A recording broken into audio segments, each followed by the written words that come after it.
You don't have to follow a script. You don't have to write down word by word what you're going to say and then follow it through like a robot. It's a conversation. And if you equip yourself with the right skills, you don't have to worry about what you're going to say, because you can have prompts there to remind you of the information that you need to gather, but you can put it in your own words because you're a grown up and you do that every day. No one is, I need to speak to so-and-so, your other half, you're annoyed with them about something. You don't write a script and then go and read it to them.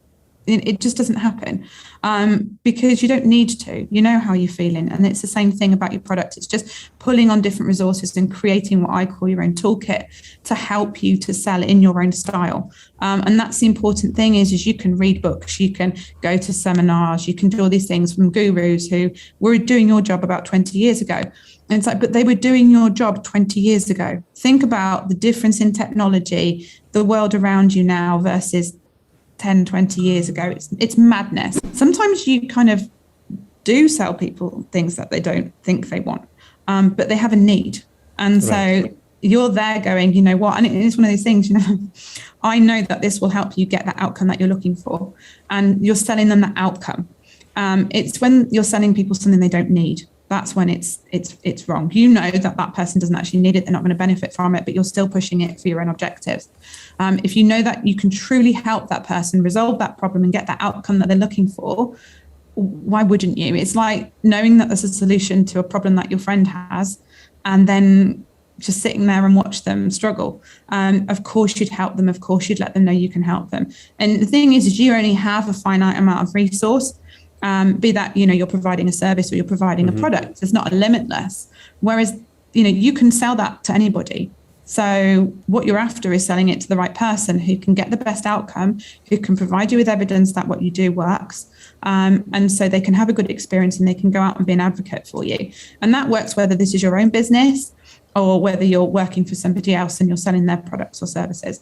What is one advice or what is one thing which you can teach them about sales, which they can maybe, which can take them through the next 1 year or so? It would be to play the long game and protect your relationship with your customer. Your integrity, your word is what you've got. That's what you bring to the table. Don't promise something that won't come to fruition just to make the sale. I've been there where I've had pressure put on me by management to generate sales for that month. Or for that quarter and bring sales in at all costs. And the problem is that you will hurt next quarter's sales because you've bought that money in prematurely. But then also you're hurting the relationship. You're pushing that person. You can pull strings and you can call on relationships when you've built that emotional bank account with them, when you've built up that rapport. But don't damage your relationships for the sake of hitting the target. Your favorite superhero? My favorite superhero. Oh my word. You know what? No one has ever asked me that question. It's probably, I quite liked, You can only choose one. Thor. I quite like, I don't know, Thor's got anger, hasn't he? Maybe, I'll go with Thor. See, I really liked Iron Man, but they've killed him off now. I mean, what's that all about? Iron Man or Thor. We'll go with Iron Man. Thor? Okay. Or Iron Man? Iron Man. We'll go with Iron Man. Okay.